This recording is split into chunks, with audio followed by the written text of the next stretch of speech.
এক যুবক এসে হাত পাতলো, বিষ্ণু ইসলাম আমার কিছু দেন। নবী বললেন, তুমি তো শক্ত সামর্থ্য মানুষ, বাসায় কি আছে বলো। সে বলে, আমার বাড়িতে একটা পানি খাওয়ার জগ আছে আর একটা চাদর আছে। বিষ্ণু ইসলাম বললেন, নিয়ে আস। সে নিয়ে আস।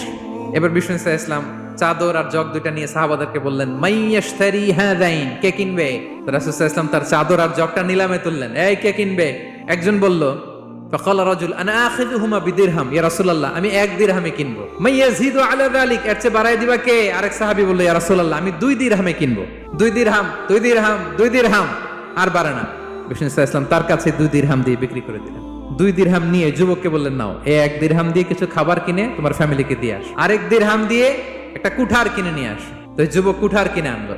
বিষ্ণু ইসলাম ওনার মোবারক হাতে, বরকতময় হাতে ওই কুঠারে একটা হাতল লাগাই দিলেন। এবার বললেন, যাও জঙ্গলে যে কাঠ কেটে লাকড়ি বেচে জীবিকা নির্বাহ করো, সামনের 15 দিন আমার সামনে যেন তোমার ঘুরঘুর করতে না দেখি।